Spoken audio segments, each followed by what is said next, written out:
नमस्कार, good evening. शाम के 7 बज रहे हैं, वक्त हो चला है सीधी बात का। मैं हूं आपके साथ मोनिका ग्रोवर। राम मंदिर हर एक की आस्था का केंद्र, श्रद्धा का केंद्र, लेकिन इन दिनों राम मंदिर सियासत का अखाड़ा बन गया है, राजनीतिक अखाड़ा बन गया है। वो इसीलिए क्योंकि ऐसा लग रहा था कि इस्तीफे हो गए, यानी कि चंपत राय, गोपाल राव और अनिल मिश्रा के इस्तीफे के बाद सियासत शायद थम जाएगी, लेकिन नहीं, इस्तीफे खत्म हो गए हैं, इस्तीफे हो गए हैं, लेकिन सवाल खत्म नहीं हुए हैं। और जाहिर सी बात है, यही एक बड़ी वजह है कि सियासत अब और भी ज्यादा हावी हो गई है। कांग्रेस एक तरफ पदयात्रा निकाल रही है विरोध में, अमेठी में पदयात्रा निकाली गई, सद्भावना पदयात्रा निकाली गई, तो समाजवादी पार्टी सवाल खड़े कर रही है, कह रही है कि विशेष कानून बनाकर आरोपियों को सजा दी जानी चाहिए, क्योंकि इन लोगों ने डाका डालने का काम किया है।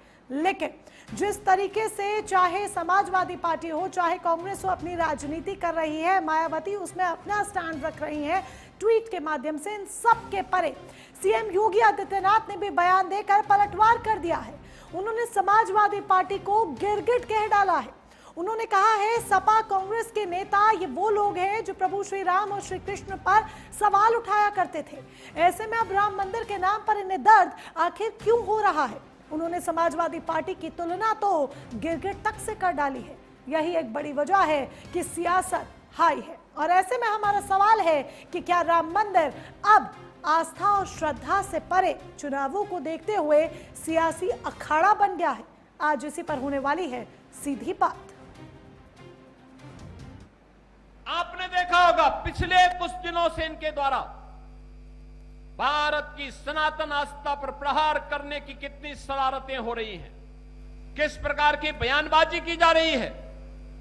याद करिए, जो कांग्रेस कहती थी कि राम हुए ही नहीं, जो कांग्रेस कहती थी कि कृष्ण हुए ही नहीं, अयोध्या में जो कांग्रेस, जो समाजवादी पार्टी बाबरी ढांचे का समर्थन करके उसके लिए घड़ियाली आंसू बहा रही थी, आज वही कांग्रेस और समाजवादी पार्टी गिरगिट की तरह कैसे रंग बदली है, अब आप देख रहे होंगे।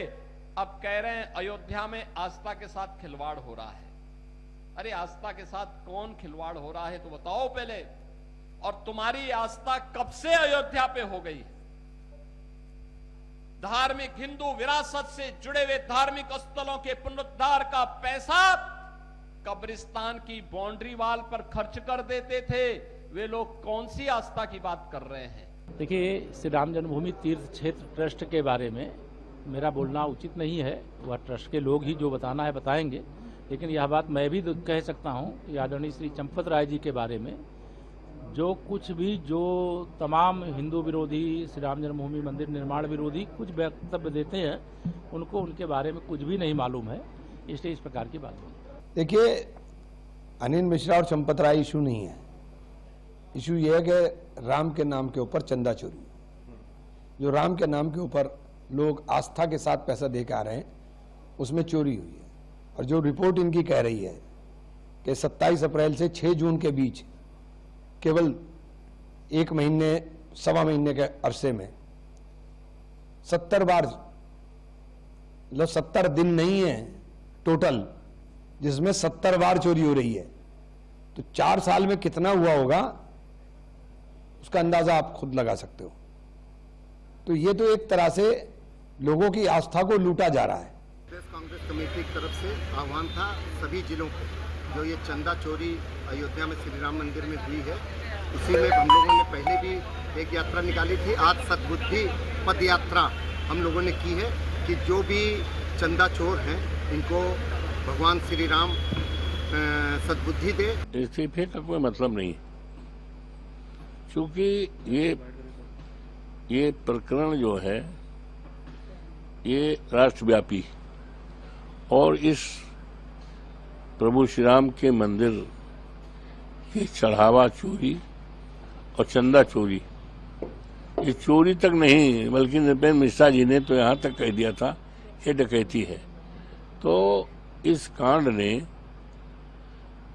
पूरी प्रभु श्री राम के मंदिर को कलंकित तो किया ही किया है। मर्यादा पुरुषोत्तम राम के लोगों को, अयोध्या वासियों को भी इस घटना ने कलंकित किया है। तो बयानबाजी जमकर देखी जा रही है। दो धड़े में मानो जैसे राजनीति बट गई हो। एक जो चंपत राय के पक्ष में है, एक जो कार्रवाई की बात कह रहा है और चंपत राय को बार बार ईमानदार बता रहा है। दूसरा धड़ा जो बार बार विरोध कर रहा है और लगातार एक के बाद एक सवाल दाग रहा है। इसी को लेकर आज हम सियासी बात करने वाले हैं, सीधी बात करने वाले हैं, क्योंकि ये भी ना भूला जाए कि अगले साल उत्तर प्रदेश में विधानसभा चुनाव है, जिसको लेकर सियासत हावी है। कई खास मेहमान हमारे साथ जुड़ेंगे, लेकिन उससे पहले वो सुलगते सवाल आपके समक्ष रख दे, जिनके इर्द गिर्द आज होने वाली है सीधी बात। सबसे पहला और प्रमुख सवाल आपके समक्ष, इस्तीफे जवाबदेही की जीत या बढ़ते राजनीतिक दबाव का परिणाम? जो 3 इस्तीफे हुए बड़े पदों पर आसीन लोगों के, क्या वो जीत माना जाए या फिर दबाव का परिणाम?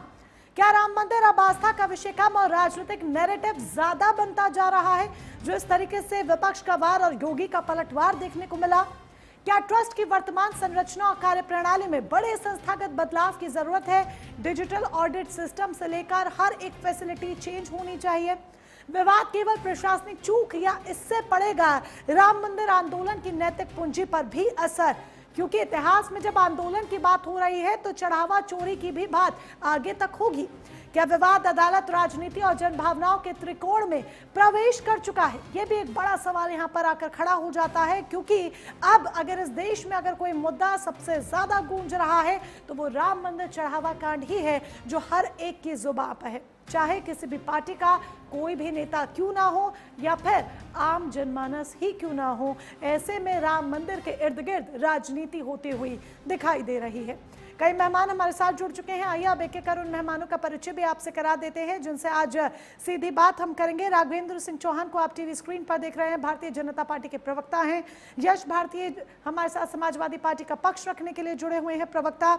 महाराज सीताराम दास जी हिंदू धर्म गुरु हमारे साथ हैं। विजय नारायण सिंह जी वरिष्ठ पत्रकार के तौर पर हमारे साथ स्टूडियो में मौजूद हैं। आप सभी खास मेहमानों का तहे दिल से स्वागत।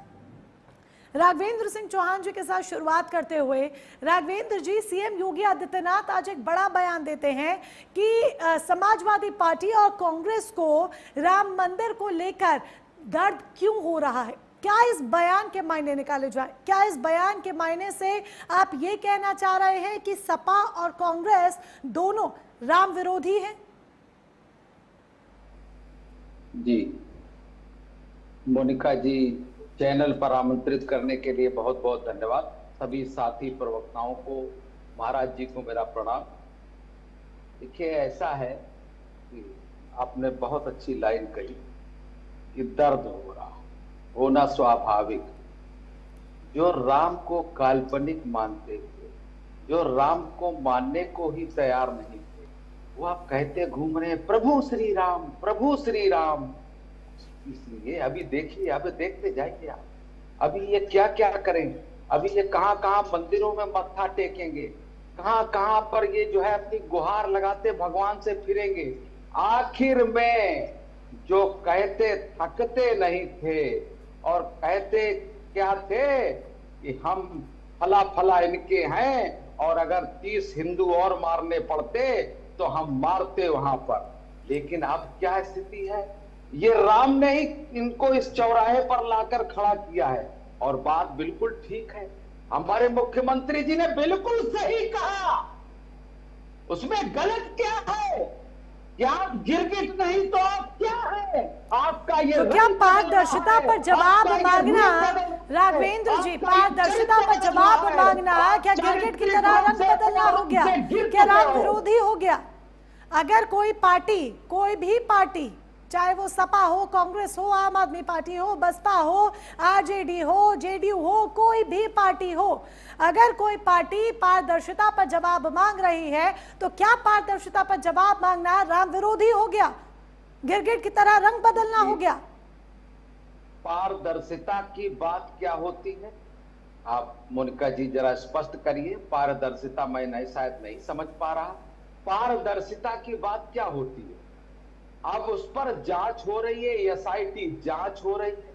जांच में सारे बिंदु सामने आने वाले हैं।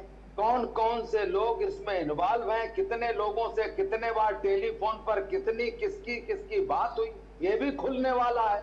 ये पारदर्शिता बिल्कुल पारदर्शिता का चरम होगा। आप देखते तो जाइए कि निश्चित रूप से ये इस्तीफा मांगने वाले लोग, ये जो चंदा चोरी की बात करते हैं, जिनका अपना चरित्र का ठिकाना नहीं है, जिनका अपना कोई चरित्र ना रहा हो, जो राम को काल्पनिक मानते रहे हो, राम विरोधी रहे हो, स्पष्ट रूप से अब उनका एकदम से सनातनी चोला ओढ़ना ये एक बहुत ही भयावह स्थिति पैदा करता है। इसलिए पैदा करता है कि देश का हिंदू, देश का सनातनी ये जान चुका है, ये मान चुका है, इनको इनके हृदय को और इनको विशुद्ध रूप से पहचान चुका है। इसी वजह से ये बात को तोड़ मरोड़ कर पेश करते हैं। और आपने कहा कि कोई क्या सवाल पूछने का विपक्ष को अधिकार नहीं? राघवेंद्र जी बस एक लाइन में स्पष्ट, जी जो आप बात कह रहे हैं उसी से मैं सवाल कर रही हूँ, एक लाइन में स्पष्ट कर दीजिए क्या विपक्ष को, क्योंकि सपा कांग्रेस अभी विपक्ष की भूमिका में है, क्या विपक्ष को राम मंदिर चढ़ावा कांड पर सवाल करने का अधिकार ही नहीं है? निश्चित रूप से मोनिका जी क्यों? को भी ये संविधान तो हर किसी को सवाल करने का, अपनी बात रखने का अधिकार देता है। मोनिका जी सुनेगी। मोनिका जी थोड़ा सा आपने सवाल पूछ लिया ना। हाँ जी बोलिए। देखिए मोनिका जी, मेरी बहन, ये सबको अधिकार है, जितने लोग टीवी स्क्रीन पर बैठे हैं सबको अधिकार है।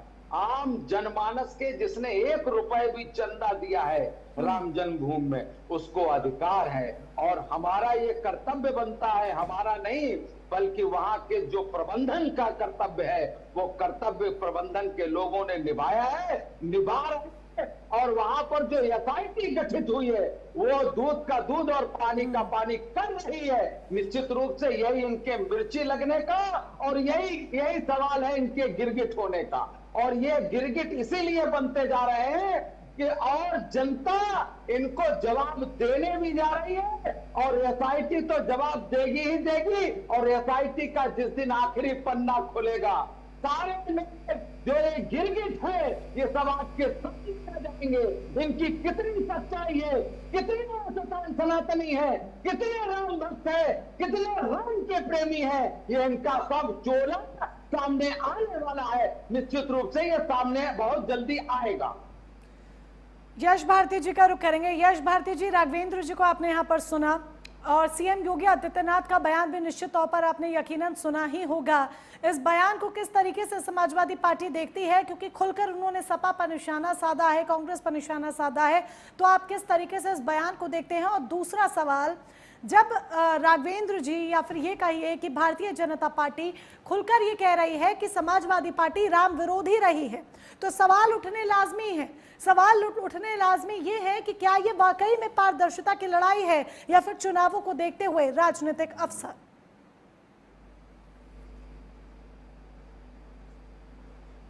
ओवर टू यू यश भारती जी। हाँ जी, आपने जितने सवाल भारतीय जनता पार्टी के, मेरी आवाज आ रही है? हाँ जी जी ऑडिबल है आप।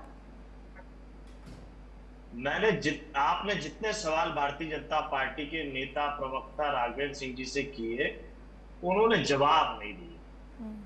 वो कहीं ना कहीं भागते नजर आए। जिनकी इन्होंने तस्वीर अपने पीछे लगाई है योगी मोदी, उनमें से एक तो पूरी तरीके से खामोश है मोदी। जिन्होंने ट्रस्ट बनाया न्यायालय के आदेश पे, क्या उनका कोई वक्तव्य आया अभी तक? तो ये ट्रस्ट बना करके जो ट्रस्ट में चोरी, ट्रस्ट के माध्यम से चोरी हो रही थी, चंपत राय अगले दिन कह रहे थे, जब हमारे राष्ट्रीय अध्यक्ष माननीय अखिलेश यादव जी ने न्यायालय से गुहार की कि वो संज्ञान ले और जांच करे, तो चंपत राय अगले दिन आ गए कि कोई माल चंपत नहीं हुआ है, मैं चंपत राय प्रमाण पत्र देता हूं। अब जब माल चंपत होने की बात आ गई तो वो चंपत राय के इस्तीफे की नौटंकी, इस्तीफा को राष्ट्रपति और प्रधानमंत्री थे, एक ट्रस्ट में ट्रस्टी थे, प्रबंधन देख रहे थे, इस्तीफा क्यों? चोरी हुई है, डकैती हुई है, लोगों के आस्था और विश्वास के साथ खेल हुआ है, सजा क्यों नहीं? कम से कम एफआईआर में नाम तो होना था। वो एफआईआर करने में भी आनाकानी, और एफआईआर करी किसने? ट्रस्ट ने करी। अगर ट्रस्ट से ही एफआईआर होनी थी तो शुरुआती दौर में ही क्यों नहीं हो गई? ये एसआईटी जांच करेगी, फिर एफआईआर होगी, फिर एफआईआर में जिन लोगों के नाम आएंगे वो सलाखों के पीछे जाएंगे। एसआईटी ने जिन लोगों के सलाखों के पीछे एफआईआर ट्रस्ट में की, क्या बात है भाई, क्या बात है। वाह प्रवक्ता जी, एक तरफ कहते हो कि बोलना कम रह गया राघवेंद्र जी, दूसरी तरफ बोलना कम रह गया आपका। दूसरी तरफ कहते हो कि एफआईआर में आना का नहीं, और दूसरी तरफ कहते हो एफआईआर ट्रस्ट में की। वाह भाई वाह, अपनी बातों में पक रहे हो। राघवेंद्र जी प्लीज आपसे रिक्वेस्ट है, आपने अपनी बात पूरी रखी, उन्हें भी अपनी बात रखने का अधिकार है। आप विपक्ष की जुबान पर लगाम नहीं लगा सकते हैं, ना ही उनको बोलने से रोक सकते हैं।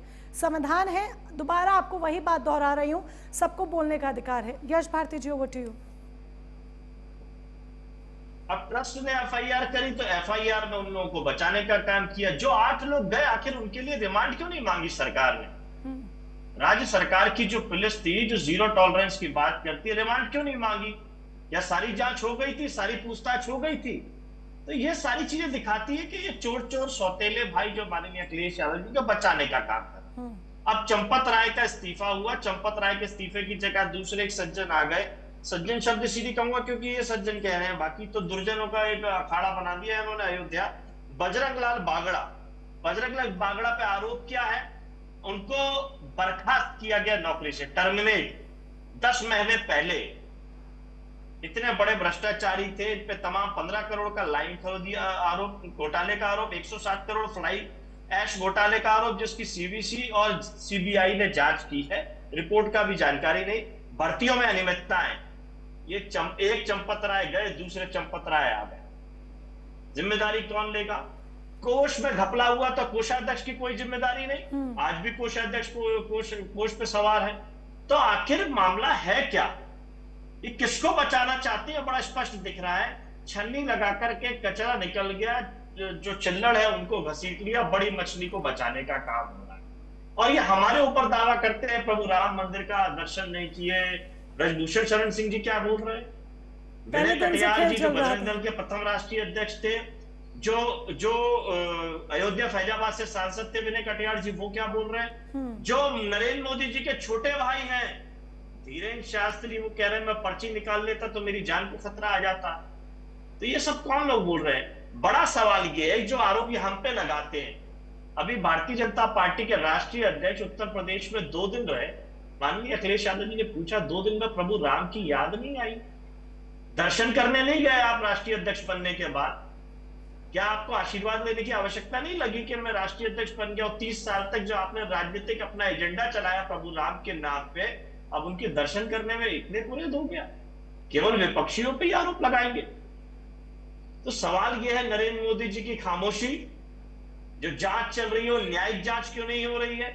आखिर न्यायिक जांच कराने से क्यों डर रही है? और इतना गैप लेकर के ये जो स्पेस दिया, इसमें बचाने का काम हो रहा है। एसआईटी जमीन घोटाले का जब आरोप लगा था चंपत राय पे, तब भी बनाई गई, लेकिन क्लीन चिट दे दी गई।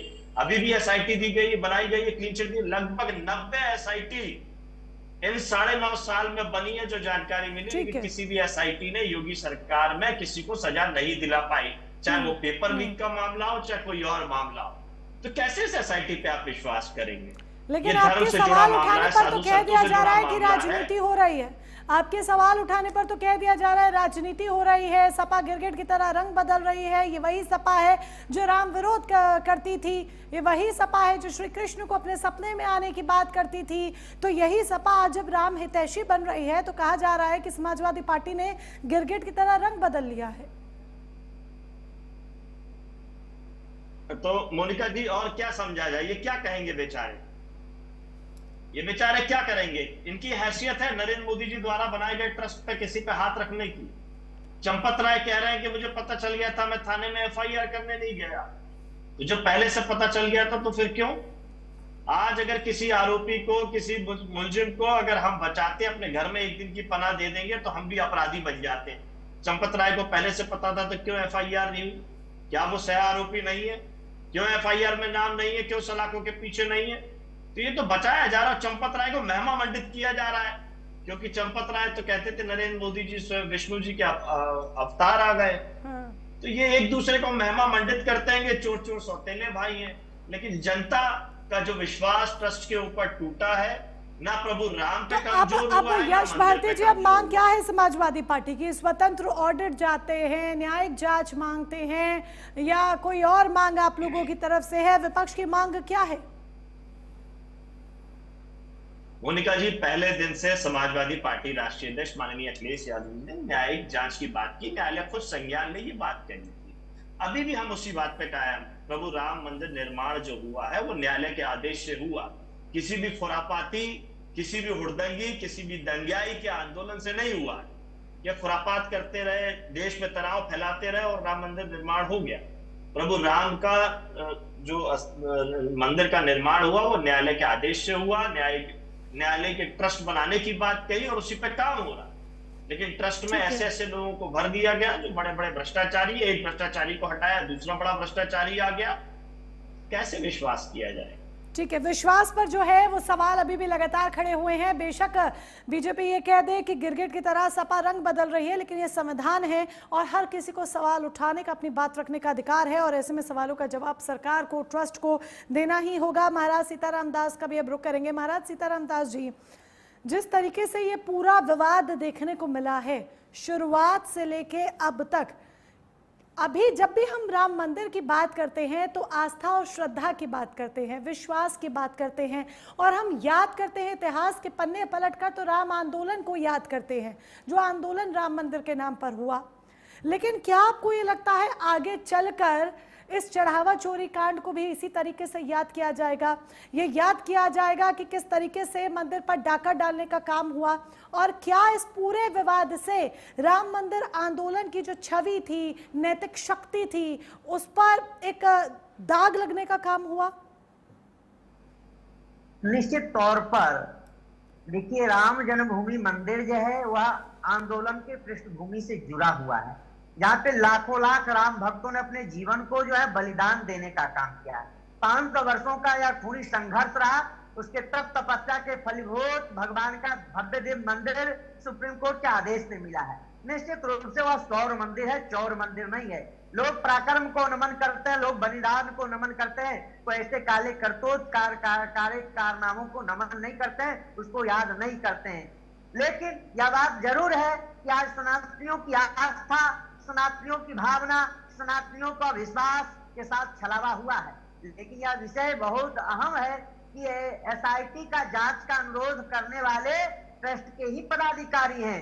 जब उन्होंने देखा कि कुछ अनियमितताएं हुई है तो छोटी मोटी बात होगी, इसको सुलझा लिया जाएगा, लेकिन उसमें बहुत बड़ी बात थे, इसलिए उन्होंने एसआईटी का मांग किया और एसआईटी जांच कर रही है। और उसके जांच के अनुरूप जो भी दोषी पाए गए हैं, साक्ष्य के आधार पे, तथ्य के आधार पे, सीसीटीवी कैमरे के आधार पर उसके ऊपर प्रशासन कार्रवाई कर रही है। और मैं यश भारती जी को बताना चाहूंगा, उन्होंने कहा न्यायिक हिरासत क्यों नहीं लिया गया, तो आपको जानकारी होना चाहिए, दो बार रिमांड में लिया गया है। एक बार में एक अभियुक्त को रिमांड में मिला था और दूसरे बार में 5 अभियुक्त रिमांड पे लिए गए थे, और पुलिस ने उसके गहन से जो है उसकी छानबीन कर रही है और उसके जांच पड़ताल जो है तथ्यात्मक ढंग से उसके ऊपर कर रही है, विधि संगत, न्याय संगत कार्रवाई कर रही है, उसमें कोई संशय नहीं है। लेकिन जो चंपत राय जी के ऊपर जो प्रश्न चिन्ह खड़ा करने का काम किया जा रहा है, वो अपने आप में बेहद शर्मनाक है, निंदनीय है।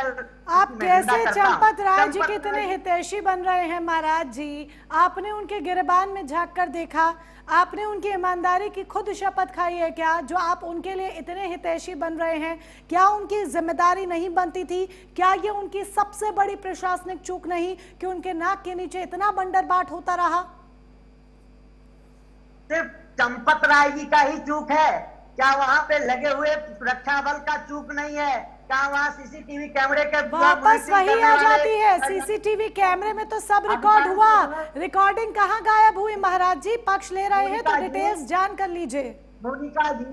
मोनिका जी बात को पूरी हो जाने दीजिए। क्या सीसीटीवी कैमरे के मॉनिटरिंग करने वाले व्यक्ति क्या मॉनिटरिंग कर रहे थे? क्या वहाँ एसपी जी जो एसपी सुरक्षा बल जो है वह क्या कर रहा था? वहाँ जो 7 लेयर की सुरक्षा व्यवस्था था उसकी जिम्मेदारी नहीं बनती है? कोषाध्यक्ष गोविंद देव गिरी की जिम्मेदारी नहीं बनती है? सबकी जिम्मेदारी बनती है। कोषाध्यक्ष की जिम्मेदारी बिल्कुल बनती है महाराज जी, जो मैं आपको आप कह रहे हैं, आपकी बात को स्वीकार करते हुए कोषाध्यक्ष की जिम्मेदारी बिल्कुल बनती है।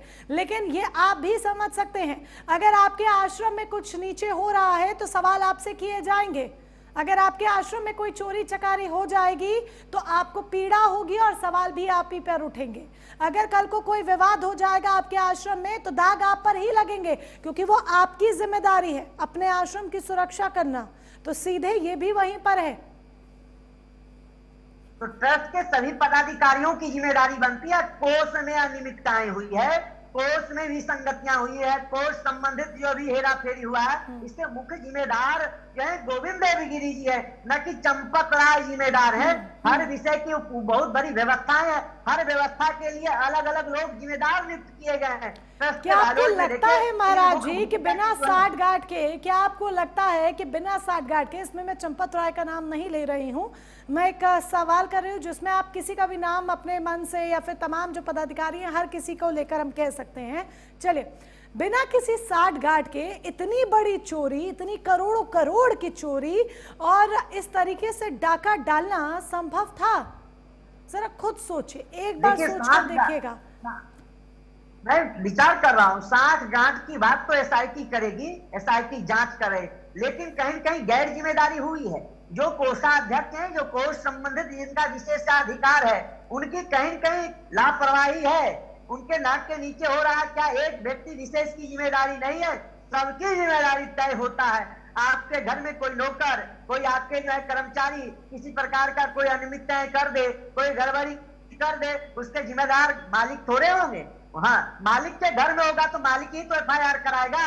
लोग कह रहे हैं यश भारती जी, ट्रस्ट के लोगों ने एफआईआर कराया, तो एफआईआर क्या लंदन के लोग आएंगे एफआईआर कराने के लिए? ट्रस्ट में ही घपला हुआ है। ट्रस्ट में जो कर्मचारी है, करपरदार है, उन्होंने विश्वासघात किया, विश्वास के साथ छलावा किया, उसके ऊपर कार्रवाई उन्होंने कराया, जांच की मांग की, उच्च स्तरीय जांच होनी चाहिए। अगर अपने आश्रम में किसी को जिम्मेदारी दे रखी है सभी व्यवस्थाओं को दुरुस्त रखने की, सभी व्यवस्थाओं पर निगरानी करने की, खजाने की निगरानी करने की से लेकर एक एक हर एक व्यवस्था को सुचारू रूप से चलाने की जिम्मेदारी अगर दे रखी है, तो क्या अगर आपके आश्रम में कुछ हो जाएगा उस व्यक्ति से सवाल नहीं किए जाएंगे? कि आप कह देंगे नहीं ये तो बिल्कुल पाक साफ है, इस पे उंगली मत उठाओ? तो जाहिर सी बात है वही यहाँ पर हो रहा है महाराज जी। सवाल सबसे बनता है, लेकिन उसी सवाल के लिए महाराज जी निष्पक्षता, महाराज जी आप बड़े हैं, लेकिन न जाने क्यों हमें ज्ञान देने की आवश्यकता आ रही है। निष्पक्षता वहां होती है जहां आप ये कहें कि अभी जांच चल रही है और जो जो संदेह के घेरे में है, छोटे से लेके बड़े स्तर तक का सब पर कार्रवाई होनी चाहिए। ये आपकी निष्पक्षता होनी चाहिए, ना कि आप एक पक्ष पर बिल्कुल खड़े हो जाए। और एसआईटी जांच कर रही है, जो भी दोषी पाए जाएंगे उनके ऊपर कार्रवाई होगी। अभी अंतरिम रिपोर्ट सौंपा है, 15 दिन का डेट उनको जांच का बढ़ा दिया गया है। लेकिन सिर्फ चंपत राय ही इस्तीफा क्यों देंगे, सिर्फ अनिल मिश्रा इस्तीफा क्यों देंगे, गोविंद देवगिरी क्यों नहीं मांग उठाइए ना, ये मांग उठाइए ना, हम तो उठा ही रहे हैं, हम तो उठा ही रहे हैं। आप भी मांग उठाइए, आंदोलन कीजिए, लड़ाई लड़िए, आपके रामलला की बात है, मांग उठाइए, रामलला की बात है। व्यक्ति का इस्तीफा नहीं होना चाहिए, और ये इस्तीफा नहीं है, ये इस्तीफा थोपा गया। क्या इनकी इस्तीफा अभी सोशल मीडिया पे दिखाया गया? क्या इनकी कोई स्टेटमेंट हुआ? कोई भी न्यायिक प्रक्रिया में एक व्यक्ति विशेष को न्याय अगर किसी को देना होता तो दोनों पक्ष को उपस्थिति होना पड़ता है। ये अगर मानिए जिस तरह से गोविंद देवगिरी ने कहे कि इनकी कोई इसमें दोष नहीं है, जब दोष नहीं है फिर इस्तीफा कैसे हुआ? जब इस्तीफा होता है तो सिर्फ इनकी इस्तीफा क्यों होगी? आपकी भी इस्तीफा बनती है, लेकिन वो मीडिया से बात करना नहीं चाह रहे हैं। इस्तीफा पूछते हैं, कहते हैं कि नहीं मैं इस्तीफा क्यों दूंगा। अरे आप ब्रह्मास्त्र में थोड़े हो गए हैं कि आप इस्तीफा क्यों देंगे? आपकी पर्सनल बपौती नहीं है कि आप इस्तीफा नहीं देंगे। ये सार्वजनिक हित की बात है, करोड़ करोड़ जनमानस की आस्था की बात है, विश्वास की बात है। ये सिर्फ यही सवाल को आगे बढ़कर विजय नारायण सिंह जी से मैं लेना चाहूंगी, यही सवाल मैं आगे बढ़कर विजय नारायण सिंह जी से लेंगे। विजय जी, जिस तरीके का पूरा सिनेरियो इस वक्त देखने को मिल रहा है, इस्तीफे हो गए, लेकिन सवाल अभी भी बाकी हैं। ये लग रहा था कि विवाद खत्म होगा और फिर जांच तक बात जाएगी, लेकिन ये विवाद अभी खत्म नहीं हुआ है। तो किस तरीके से इस पूरे मसले को देख रहे हैं? क्या अभी ये विवाद और भी लंबा जाने वाला है? इस्तीफों के बावजूद भी ये सवाल इसी तरीके से गूंजते रहेंगे? और क्या राम मंदिर सियासी अखाड़ा बन चुका है? जी, राम मंदिर और भगवान राम 1986 से उसके बाद से लगातार राजनीति के केंद्र में रहे हैं। दक्षिणपंथी ध्रुव जो है, खासतौर से भाजपा, विश्व हिंदू परिषद, आरएसएस, बजरंग दल जैसे लोग, जिनके लिए राम आस्था का विषय बात तो की जाती है, लेकिन राम मंदिर के नाम पर उन्होंने कई बार चुनाव भी लड़े और आज भी बिना राम का नाम लिए उनकी कोई राजनीतिक सभा नहीं होती। इसलिए ये कहना कि वो राजनीति नहीं कर रहे हैं, ये गलत होगा। और यदि वो राजनीति कर रहे हैं, राम का नाम ले रहे हैं, तो दूसरे भी लेंगे। और यदि कोई ये कहता है कि मंदिर में चोरी हुई, उसकी जांच कराई जाए, चढ़ावा चोरी हुई, मंदिर के लोग भ्रष्ट हैं या ट्रस्ट के लोगों ने अपनी जिम्मेदारी नहीं निभाई, प्रबंधन की गलती रही, गैर जिम्मेदार रहा, तो ये सवाल तो बड़ा आम है। सिर्फ अखिलेश यादव, मायावती या कांग्रेस या इस खांचे में नहीं देखना चाहिए। ये तो आपके अपने लोग हैं। यदि आप सनातन धर्म की बात करते हैं तो हर घर में आज ये मुद्दा बना हुआ है और ये सवाल पूछा जा रहा है। तो क्या आप सबको देशद्रोही, रामद्रोही, सनातन विरोधी ये घोषित कर देंगे? मुझे नहीं लगता कि ये कहीं से उचित है। दूसरी बात कि यदि विपक्ष में है और वो राजनीति कर रहे हैं तो क्या करेंगे? वो आपके साथ कीर्तन तो करेंगे नहीं, झाल तो बजाएंगे नहीं। उनका तो काम है सवाल करना, आपका काम है जवाब देना। आप जवाब दीजिए। आप जवाब न दे के उनको कहिए कि आप सनातन विरोधी हैं और आप राम विरोधी हैं, ये थोड़ा कुतर्क लगता है। मुझे नहीं लगता कि इन कुतर्कों में जाना चाहिए। सभी लोग समझदार हैं, बुजुर्ग हैं, ट्रस्ट के लोग जितने भी बैठे हैं, बड़े नामी गिरामी लोग हैं, उनको उनकी अपनी एक प्रतिष्ठा है। मैं तो ये कहता हूँ कि अभी बात हुई कोषाध्यक्ष की, सारी जिम्मेदारी तो उन्हीं की है। बिल्कुल। और उनके साथ साथ पूरे ट्रस्ट की जिम्मेदारी है जो प्रबंधन देख रही थी। अकेले चंपत राय या अनिल मिश्रा या गोपाल राव या और कोई नहीं। सबसे पहले तो जब ये मामला अखिलेश यादव ने उठाया या पवन पांडे ने उठाया तो इस मामले पर पर्दा डालने की कोशिश की गई, लगातार पर्दा डालने की कोशिश की। उसमें चंपत राय जी ने भी कहा कि कहीं कोई गड़बड़ी नहीं हुई है। नृपेंद्र मिश्रा जो चीफ सेक्रेटरी हुआ करते थे मुलायम सिंह के, उन्होंने कहा कि मेरा तो निर्माण समिति से संबंध है, मेरा इससे कोई लेना देना है, वो ट्रस्ट के लोग जाने। बाद में वो खुद कह रहे हैं कि नहीं ये चोरी नहीं डकैती हुई है। बाद में फिर चंपत राय जी भी कह रहे हैं, गोविंद जी भी कह रहे हैं, गिरी जी भी कह रहे हैं। तो ये क्या है? पहले तो आप ये तय कर लीजिए ना कि है क्या। आप तो खुद मौका दे रहे हैं लोगों को सवाल उठाने का। बेहतर होता कि आप पहले दिन ही, जिस दिन ये मामला उठाया गया, पूरे ट्रस्ट को चाहिए था कि वो इस्तीफा दे देते। क्या स्वार्थ है कि आप इस्तीफा नहीं दे रहे हैं? आप इस्तीफा देते और सरकार को कहते साहब रिसीवर बैठाइए और एक दूसरा ट्रस्ट चुनिए। हम लोग तब तक इस ट्रस्ट में शामिल नहीं होंगे कि जब तक पूरी जांच होने के बाद एकदम ही पाक साफ मामला साफ नहीं हो जाता, दूध का दूध और पानी का पानी नहीं हो जाता है। लेकिन आपने ऐसा नहीं किया। चंपत राय जी का इस्तीफा क्यों? अनिल जी का क्यों? गोपाल राव को घुसने क्यों नहीं दिया जा रहा है?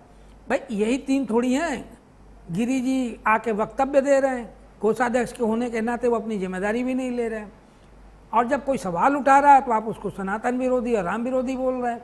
तो ये लॉजिक आम आदमी के समझ में आने वाली चीज़ नहीं है। आज ये हर सनातनी, हर हिंदू के घर में, ख़ास तौर से हर हिंदू गांव देहात में, जिनकी आवाज़ मीडिया में नहीं दिखाई देती है, लेकिन जब आप उनके घरों में जाइएगा वे बहुत दुखी हैं, उनका अंतर्मन भी बहुत व्यथित है। ख़ास तौर से यह सुनकर कि भगवान राम को जो चढ़ावा चढ़ाया गया है उसकी चोरी हो गई है। इसलिए मैं अपने भाजपा के प्रवक्ता से आग्रह करूंगा कि एक बार ज़रूर आप गांव देहात में जाके उन लोगों की भावनाओं को देखिए और समझिए। और मैं समझता हूं कि उनको सनातन विरोधी और राम विरोधी उचित नहीं होगा कि कहीं कहीं अब बार बार उनको इस तरह से संबोधित करें। मोनिका जी। बिल्कुल सही बात आप कह रहे हैं राघवेंद्र जी, भावनाओं का सवाल है यहाँ पर, भावनाएं जुड़ी हैं। आप सीधे तौर पे ये नहीं कह सकते कि राम विरोधी है, जो सवाल उठा रहा है वो राम विरोधी है, वो गिरगिट की तरह रंग बदल रहा है, क्योंकि इस बात को यकीनन बीजेपी स्वीकार नहीं करेगी, ये जाहिर सी बात है। लेकिन अखिलेश यादव के ट्वीट से सनसनी मची और उसके बाद ये पूरा मामला सुर्खियों में आया, तब जाकर पटक्षेप हुआ इस पूरे मामले का। वरना दबी जुबान में तो सिर्फ गलियारों में चर्चा ही हो रही थी कि कुछ घपला है, बात आगे नहीं बढ़ रही थी, ना जांच हो रही थी। सीधे राम विरोधी कह देना कहां तक उचित है। दूसरा, महाराज जी ने जिस तरीके से सवाल उठाया, आप ही की बात को आगे बढ़ाऊंगे महाराज जी, जो आप कह रहे थे राघवेंद्र जी, जिस तरीके से महाराज जी ने सवाल उठाया, कोषाध्यक्ष की जिम्मेदारी, उनकी जवाबदेही आखिर क्यों नहीं तय की जा रही है? आप सेलेक्टिव चीजें कर रहे हैं क्या? सवाल अभी भी खत्म नहीं हो रहे हैं। जी मोनिका जी, हाँ जी, मैं आदरणीय विजय नारायण जी के भी जवाब देना चाहूंगा कि अखिलेश यादव जी ने ट्वीट किया और सनातनी विरोधी नहीं है, ये आप भी जानते हैं, बापू भी जानते हैं कि उनके पिताजी ने क्या कुकृत्य किए थे जब राम मंदिर के लिए कार सेवकों का जत्था वहां पर पहुंचा था। उनके बयान निश्चित रूप से आपने भी सुने होंगे। लोकसभा में जो व्यक्ति बोल सकता है, या उन्होंने कई बार ऐसे बयान दिए कि जो सनातनी आज सरकार ने उन्हें सम्मान क्यों दिया राघवेंद्र जी? अगर तो फिर सरकार ने उन्हें सम्मानित क्यों किया? अगर वो सनातन विरोधी थे और जो कुकृत्य उन्होंने किया, तो फिर सरकार की तरफ से उन्हें सम्मानित क्यों किया गया? अब सम्मान की बात आप जो करेंगी, मान और सम्मान की बात, आपके चैनल में कभी ऐसा तो नहीं हो सकता कि सारे लोग एक से हों, या चैनल के जो दोष हैं उनको ज्यादा देखा जाए और गुण को कम देखा जाए।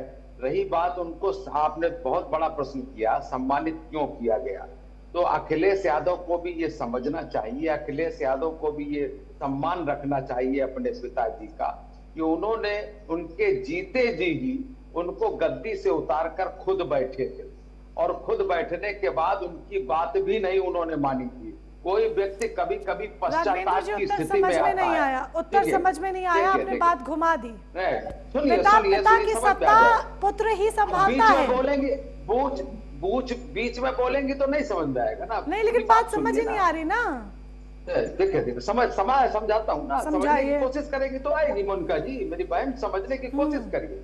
देखिए, ये लोकसभा में मुलायम सिंह जी ने खड़े होकर के कहा कि मोदी जी, उनको समझ आ गया, जब उनकी समझदारी की बात उनको जब समझ में आई, जब उनको राम ने ठोकर मारी, तब उनको समझ में आया, तो उन्होंने कहा कि मोदी जी बहुत अच्छा शासन चला रहे हैं, और सोनिया जी के बगल में बैठकर ये बात कही, सार्वजनिक रूप से सदन में बैठकर ये बात कही कि मोदी जी बहुत अच्छा कार्य कर रहे हैं, मोदी जी सबको साथ लेकर के चल रहे हैं, मोदी जी आप प्रधानमंत्री बराबर दोबारा फिर बने, ऐसी मेरी कामना है। ये क्यों समझ में उनको आया? और ये भी ना सोचिए कि इसलिए हमने उनको सम्मान दे दिया क्योंकि वो पिछड़ा वर्ग के एक सर्वमान्य नेता थे जो कि कायम नहीं रख पाए अखिलेश यादव। उनके नेतृत्व में इतना दमखम था, लेकिन वो गलत रास्ते पर चले गए थे, उन्होंने उसको माना, और मानने के बाद अपने बेटे को भी समझाने की कोशिश की, लेकिन बेटे ने तो उनकी बात ही नहीं मानी। राघवेंद्र जी, अब मैं बोल सकती हूँ? अब आपकी बात चलिए समझ में आती है, अब आपकी बात का ही जवाब दे देते हैं। ये आप भी जानते हैं, जो सत्ता है पिता की, वो पुत्र ही संभालता है, और ये पिता के लिए सौभाग्य की बात होती है कि अपने रहते रहते अपने पुत्र को अपनी सत्ता समाजवादी पार्टी जैसी पार्टियां करती हैं। दूसरा नहीं, कोई भी पार्टी करती हो, मैं समाज की बात कर रही हूँ, मैं समाज की बात कर रही हूँ। अरे तो आपकी सहयोगी पार्टियां तो करती हैं, आपकी सहयोगी पार्टियां तो करती हैं। नीतीश कुमार राज्यसभा गए, आपने उनके पुत्र को नहीं दी जगह, दी ना जगह, आपने दी ना जगह। राजनाथ सिंह के पुत्र नोएडा पे आराम से वो कर रहे हैं, सत्ता अपनी बना के कायम करके बैठे, उनके दूसरे पुत्र का भी लिस्ट में नाम है ना, बीते दिनों जब लिस्ट आई थी। आप लोग भी देते हैं ना, और तमाम आपके बता दें, और नेताओं के नाम गिना दें, गिनाने को मत मजबूर कीजिए। राजनाथ सिंह के पुत्र क्या कर रहे हैं, और अखिलेश जी मुलायम सिंह के पुत्र क्या कर रहे हैं? अरे वो विधायक है, वो पूर्व मुख्यमंत्री है, वो विधायक है, वो पूर्व मुख्यमंत्री हैं। और दूसरी बात भी मैं आपको बता दूं, इसके बाद आप जरूर बोलिएगा। नहीं डिबेट को डिरेल कर रही है। नहीं, मैं डिरेल नहीं कर रही हूँ, मैं आपकी बातों का जवाब दे रही हूँ आपको कि अगर आप कह रहे हैं, मैंने आपको बीच में नहीं टोका, पहली बात है ये। दूसरी बात ये कि आप कह रहे हैं मुलायम सिंह यादव अपने रास्ते से भटक गए थे, लेकिन वो एक अच्छे नेता थे जिन्होंने पिछड़ों के लिए काम किया। एक व्यक्ति है, मान लीजिए, अब इसका जवाब मैं आपको ऐसे देती हूँ, एक व्यक्ति है जिसने जीवन भर बहुत अच्छे काम किए, लेकिन उसने मर्डर कर दिया या उसने रेप कर दिया, तो क्या आप उसको सजा नहीं देंगे? बताइए। निश्चित रूप से। तो फिर आपने मुलायम सिंह यादव को सम्मान क्यों दिया? अगर वो गलत रास्ते पे थे, उन्होंने गलत काम किया, क्यों सम्मान दिया? उनके बेटे ही ने उनको नीचे उतार दिया। अरे उनका बेटा जो मर्जी करे, आप वो कौन होते हैं बीच में घुसने वाले? आप कौन होते हैं बीच में घुसने वाले? अरे जब प्रधानमंत्री के परिवार के लिए विपक्ष बोल देता है राघवेंद्र जी, तो आप लोगों को मिर्ची लग जाती है। तो उनके परिवार में जो मर्जी हो, आप कौन होते हैं बोलने वाले? देखिए नहीं, कैसी बात नहीं, बोलने वाले कैसी बात है? निश्चित रूप से बोलने जब विपक्ष आपके लिए बोल रहे तो आपको मिर्ची लगती है। आप विपक्ष के परिवार के अंदर घुस रहे हैं। पार्टी के प्रवक्ता ने कहा कि वो रिपोर्ट जो है, जो ट्रस्ट के ट्रस्टी थे उन्होंने लिखाई, तो भाई क्यों नहीं लिखाएंगे? अखिलेश यादव लिखाते, मना क्यों किसने किया था? अखिलेश यादव को वो रिपोर्ट दर्ज करानी चाहिए थी ना। आज तक अखिलेश यादव बार बार न्यायिक संहिता की बात करते हैं, न्यायिक मजिस्ट्रेटों की बात करते हैं, जो उनकी जानकारी में था वो आज तक क्यों एसआईटी के सामने नहीं आए? संजय सिंह तो अपना बोथा दे गए, उनको भी आना चाहिए, एसआईटी के सामने अपनी बात बतानी चाहिए। डर लगता हो तो राघवेंद्र सिंह चौहान उनके साथ चलने के लिए तैयार है। एसआईटी के पास हम अखिलेश यादव को लेकर के चलेंगे, उनको कुछ नहीं होने देंगे। बात वो बताए जो बात उनको मालूम है। अगर तथ्यों की बात नहीं करना चाहते, वो क्या राजनीति करना चाहते, तो ऐसी राजनीति कतई राम मंदिर पर या उत्तर प्रदेश में या भारतवर्ष में स्वीकार नहीं की जाएगी। और निश्चित रूप से उनको सनातनी कहने पर प्रश्न चिन्ह लगना चाहिए, जो कि राम मंदिर के भक्तों को खून से लाल कर दे, राम मंदिर के भक्तों को की हत्या करे और उनके हत्या का दोषी हो, उसके उस परिवार को कतई जनता माफ नहीं करेगी और उनको सजा यही ठीक है। राघवेंद्र जी, आपने सवाल का गोलमोल राजनीतिक जवाब देते हुए, बात को घुमाते हुए जो सवाल दागा है, वो सवाल यश भारती से ले लेते हैं। सत्ता से बाहर इसीलिए है, 9 साल से सत्ता से बाहर इसीलिए है, और सन 47 तक तो सत्ता से बाहर रहने वाले हैं। राम जी ने ये उनको श्रापित किया है निश्चित रूप से। आपने जो बात का तो आपने राजनीतिक गोलमोल जवाब दिया है, लेकिन जो आपने सवाल उठाया उस सवाल के जवाब यश भारती जी से ले लेते हैं। जिस तरीके से संजय सिंह जी गए और उन्होंने रिपोर्ट्स दी, जो डॉक्यूमेंट्स उनके पास थे यश भारती, वो उन्होंने सौंपे, संजय सिंह ने सौंपे, तो अखिलेश यादव या समाजवादी पार्टी का कोई भी दिग्गज बड़ा नेता या कोई भी प्रवक्ता क्यों वो सबूत लेकर नहीं जा रहा है एसआईटी के पास, जो उनके पास है, जो तथ्य हैं, जो इस आधार पर लगातार एक के बाद एक बड़े बड़े आरोप इल्जाम ये सब लगाए जा रहे हैं। और ये बात तो बहन मायावती ने भी कही कि आप सिर्फ राजनीति कर रहे हैं, जिसमें उन्होंने सभी पार्टियों का जिक्र किया कि सिर्फ राजनीति कर रहे हैं। अगर तथ्य है तो एसआईटी के पास तथ्य लेकर जाएं। मोनिका जी, मैं ये समझना चाहता हूं, भारतीय जनता पार्टी के राघवेंद्र सिंह जी से बड़ा सीना ठोक रहे थे कि डर लगता है तो मेरे साथ चल। डर तो आपको लगता है नरेंद्र मोदी जी की बनाए हुए ट्रस्ट से सवाल करने में। डर तो आपको लगता है कि चाहे कि चोरों को साफ ललकारे। डर को कौन है ये बताने की जरूरत है, और हमें बीच में बोल करके डिस्टर्ब मत करिए। जब बहुत बोलने का मौका दिया तो आपके बंद हो गई, दाएं बाएं करते रहे आप। अरे दाएं बाएं मत करो भैया, सीधी बात बताओ ना जो मोनिका बहन ने पूछी है। हाँ, आप सीधी बात कर रहे हैं। सीधी बात बताओ, आप सीधी बात बताओ जो मोनिका बहन ने पूछी है आपसे कि आप क्यों नहीं गए वहां पर अपनी शिकायत दर्ज कराने। जाइए, यही तो मैं कह रहा हूँ। मैंने फिर कह रहा हूं कि यश भारती जी अखिलेश यादव जी से बता दीजिए, अगर उनको डर लगता हो तो राघवेंद्र सिंह चौहान उनके साथ चलने के लिए तैयार है एसआईटी के पास। अगर यश भारती जी तथ्य क्यों नहीं रखता अखिलेश यादव? मोनिका जी, एक बार भारतीय जनता पार्टी के नेता से बोलिए, जरा कुर्सी पलट के जो पीछे तस्वीर लगाई है उसी से सवाल पूछ ले, उसी से सवाल पूछ ले। वो खामोश क्यों है? उन्हें किससे डर लग रहा है? जवाब नहीं देंगे। बीच बीच में आके जो बोल रहे हैं, ये सांप वाली हरकतें मत किया कि जो बिल से निकले डांस के बिल में घुस गए। उनसे सवाल क्या पूछोगे? उनसे सवाल नहीं पूछने की, उनसे सवाल पूछने की, अपने समय पर उनसे सवाल पूछने की। राघवेंद्र जी बोलने दीजिए, जवाब लेने दीजिए, ठीक है। वो क्यों नहीं तथ्य रख रहे? पूछ लेते हैं ना, पूछ लेते हैं, जवाब ले लेते जवाब। यश भारती जी क्यों तथ्य नहीं रखे जा रहे हैं, अगर हैं आपके पास तो? मोनिका जी, मैं तो हर सवाल का जवाब दूंगा, नहीं जहरीले शांत तो हो जाए तब जवाब आ पाएगा ना दर्शकों। तो बीच बीच में बोलेंगे तो ना मेरी बात सुनाई देगी ना इनकी सुनाई देगी। ये जिस तरह तो चाहते हैं। सवाल ये उठता है कि हमने तो एसआईटी की मांग ही नहीं थी। 90 से अधिक एसआईटी 9.5 साल में योगी सरकार में बनी है। किसी एक एसआईटी की रिपोर्ट या एक एसआईटी ने किसी को सजा दिलवा दी तो बता दीजिए, पेपर लीक में बता दीजिए, या बता दीजिए झांसी में जो 9 नौनिहाल बच्चे हैं जिनकी आंख नहीं खिली थी, जिन्होंने अपनी माँ की शक्ल नहीं देखी थी, इस दुनिया को नहीं देखा था, जिसके दावे थे कि वर्ल्ड क्लास हमने हॉस्पिटल बनाया है, उस झांसी में क्या एसआईटी की रिपोर्ट से किसी को सजा दिला दी? अखिलेश यादव ये बड़े एसआईटी के सामने खड़े हो जाए। हम कह रहे हैं कि न्यायालय न्यायिक जांच क्यों नहीं कर रहे हैं? हमने न्यायालय से संज्ञान लेने की बात की, उसमें हाथ दिखाएं। राघवेंद्र सिंह चौहान चलिए, जाइए न्यायालय से मांग कीजिए, है हिम्मत? ये डरपोकों जैसी बात करते रहोगे जीवन भर। अरे डरपोक तुम्हारा बेटा है, तुम हो, डरपोक नहीं है। एसआईटी के सामने अगर तुम्हारी औकात है तो एसआईटी। राघवेंद्र जी जुबान प्लीज लैंग्वेज संभाल के गलत बात है। ये लैंग्वेज कैसे यूज करता है? ये लैंग्वेज कैसे यूज कर रहा है? इसको रोकिए आप दोनों से रिक्वेस्ट है, प्लीज लैंग्वेज का ध्यान रखिए। मोनिका जी, जो जैसी पाठशाला में पढ़ता है, जो परवरिश होगी वो उसका असर दिखेगा। ये चोर लुटेरे डकैत की परवरिश है। तुम मान चोर हो, तुम्हारे नेता इतना है तुम्हारे चोर चक्कों की पार्टी है समाजवादी पार्टी।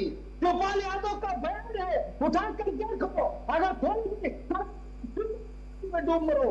तुम्हारा नेता कह चुका है गोपाल यादव, ये चोर चक्कों की समाजवादी पार्टी है। भाषा ठीक है, बहस इसी तरीके से चलती रहेगी। जाहिर सी बात है, यानी कि अब मूल मुद्दे पर बात नहीं हो रही है, जवाब नहीं है। या तो यश भारती जी जवाब दे सकते हैं एक लाइन में, तो जवाब दीजिए, फिर मैं महाराज जी के पास जाना चाहूंगी।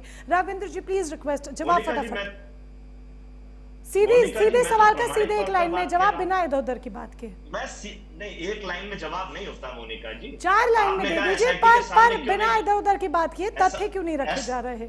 नहीं, मैं इधर उधर की बात बिल्कुल नहीं कह रहा, मैं विषय पे बात कर रहा हूँ। एसआईटी पे बात की कि एसआईटी के सामने क्यों नहीं जा रहे हैं। चलिए, संजय सिंह जी चले गए, जमीन घोटाले पे बात कर लीजिए। 2 करोड़ की जमीन 10 मिनट में 16 करोड़ की कैसे बन गई? उसमें भी एसआईटी बनाई गई। बिल्कुल, इन सवालों पे जांच हो रही है, और ये अच्छी बात है कि अगर आम आदमी पार्टी के नेता ने सवाल उठाए तो उन्होंने तथ्य भी रखे। नहीं, हम तो एसआईटी पे विश्वास नहीं, हम न्यायालय पे विश्वास करते हैं। न्यायालय के आदेश से मंदिर का निर्माण हुआ। ये हुड़दंगी, चोर उचक्के, लुट्टे लफंगे फिर प्लीज यश भारती जी, फिर प्लीज कुछ और नहीं है। ये अपनी औकात पर मोनिका जी, चोर को चोर कहना क्या गलत हो गया? अरे ये औकात पर कहना, ये चोर नहीं है जिन्होंने चोरी की है। औकात इतनी है जो ये प्लीज बहस को लगा, ठीक है, समय की कमी है, बहस को लगाम लगाइए। ठीक है, बहस को एक पॉज देते हैं, महाराज जी से एक सवाल, ठीक है, प्लीज बहस को पॉज देते हैं। महाराज जी से फटाफट से एक सवाल, समय की कमी है। महाराज जी बिल्कुल आप अपनी बात भी रख सकते हैं, और इसके साथ ही क्या आपको ये लगता है यूपी में अगले साल चुनाव है, तो इन चुनावों को देखते ये मुद्दा अभी बहुत दूर तलक जाएगा? निश्चित तौर पर मैं यह यश भारती जी को बताना चाहूंगा, जिस तरह से आप एसआईटी पे प्रश्न चिन्ह खड़ा कर रहे हैं, क्या आपके भी समय में जब आपकी सरकार हुआ करता था, क्या एसआईटी इसी तरह से जांच करती थी? क्या आप जिस तरह से प्रशासन पे, शासन पर आप उंगली उठाने का काम कर रहे हैं, फिर आपको अपने गृहवान में झांकना पड़ेगा। आपकी सरकार में भी एसआईटी की जांच हुई थी, क्या इसी तरह से हरकतें एसआईटी करती थी? क्या यह अच्छा काम नहीं है? एसआईटी पे प्रश्न खड़ा करना या अच्छी बात? सवाल हमसे किया जा रहा, सरकार से नहीं किया जा रहा। मैं बता दे रहा हूँ। दूसरी बात, ये जिस तरह से धर्म में राजनीति किया जा रहा है, इस सनातन धर्म का उत्कर्ष पूरे विश्व के मानचित्र पर स्थापित हो चुका है। क्या आप बकबोर्ड पर हजारों हजार एकड़ जमीन घोटाला हो जाता है? क्या आपकी समाजवादी पार्टी एक शब्द बोलता है? क्या देखिए दरगाहों पे क्या पैसे की गमन होता है? क्या आपकी सरकार बोलती है? क्या नहीं बोल पाती है? अरे ऐसा महाराज जी, आपको आपके घर की चोरी डकैती की चिंता नहीं है? खड़ा करिए तो सभी आपको इस्लाम से इतना प्रेम हो गया है? क्या आपको इस्लाम से इतना प्रेम हो गया महाराज जी? हजारों एकड़ जमीन गोलमाल हो जा रहा है, इससे आपसे सरकार क्यों, आपकी जो है नेता प्रश्न क्यों नहीं खड़ा करते? सनातन का उत्कर्ष, सनातनियों को दिग्भ्रमित करने का काम बंद कर दिए। सनातनियों को अगर दिग्भ्रमित करिएगा तो सनातनियों ने ही आपको पीछे रखा है, फिर पीछे रखेगा। आप राम भक्त बनिए, सच्चे राम भक्त बनिए। और मैं जानता हूँ आप भी सनातनी महाराज जी मिल गया जो यश भारती कह रहे हैं। एक लाइन में जवाब शायद काफी है कि उसी अयोध्या में सनातनियों ने सपा को चुना। महाराज जी बात शायद एक लाइन में जवाब काफी है आपकी बात का जो यश भारती ने दिया है। उन्हीं सनातनियों ने अयोध्या में सपा को चुना है। ये एक आईना है भारतीय जनता पार्टी के लिए। अयोध्या के लिहाज से जब आप सनातनियों का नारा लगाकर बार बार बात कर रहे हैं, अगले साल चुनाव है, जिस नारे के साथ सरकार में आए हैं, कहीं ये ना हो कि वही नाम वही नारा ले डूबे, जिस तरीके से ये डाका डालने वाला काम हुआ है। विजय जी एक अंतिम सवाल आपसे और फिर कार्यक्रम को विराम दिया जाएगा। जिस तरीके से पूरा कांड सामने आया है, जाहिर सी बात है चुनावों में ये मुद्दा गूंजने वाला है, लेकिन जो बात अभी मैंने महाराज जी को भी कही, राम नाम का नाम लेकर सत्ता में आए थे, कहीं ये ना हो कि राम नाम का नाम ही सत्ता से बाहर का रास्ता दिखा दे। क्या लगता है? मुझे इस पे एक हमारे यहाँ पूर्वांचल में एक कहावत कही जाती है, राम जी की चिड़िया राम जी का खेत, भर भर पेट खाओ, खा ले चिड़िया खाओ भर भर पेट। मतलब कि राम जी का खेत, राम जी की चिड़िया, चिड़िया खाओ भर भर पेट। पूरी कहानी इसी में है। राम जी का नाम है, राम जी का मंदिर है, राम जी का चढ़ावा है, खाने वाले राम भक्त हैं और सवाल करने वाले भी राम भक्त हैं और दूसरे को सनातन विरोधी घोषित करने वाले भी राम भक्त हैं। बिल्कुल। तो कुल मिला के मुझे ये भविष्य, इसका मतलब ये लगता है कि कुछ दिन ऐसे ही चलेगा और बाद में धीरे धीरे ये मामला अपने आप खत्म हो जाएगा। कोई इस पर फिर दोबारा चर्चा करने नहीं आएगा, क्योंकि इसमें कोई बड़ा आदमी या बड़ी मछली या बड़ा कोई खुलासा होने की उम्मीद मुझे कहीं से दिखाई नहीं दे रही है। और देखते हैं कि बड़ा खुलासा आगे चलकर, अभी तो उम्मीद नहीं और अभी हुआ भी नहीं है, आगे चलकर कुछ होता है कि नहीं होता है, क्योंकि जांच अभी जारी है। आप सभी खास मेहमान हमारे साथ जुड़े, इस चर्चा का हिस्सा बने। हालांकि फाइनल कमेंट यश भारती देना चाह रहे हैं, बहुत माफी, समय की कमी। तो राम मंदिर चढ़ावा कांड अब सियासी मुद्दा बन चुका है, सियासी अखाड़े में प्रवेश कर चुका है और देखने वाली बात होगी कि यूपी में अगले साल विधानसभा चुनाव है। ऐसे में राम नाम से जुड़ा ये मुद्दा किस पार्टी की सियासी नैया पार लगाएगा और किसकी डुबोएगा। फिलहाल सीधी बात में बस इतना ही। नमस्कार।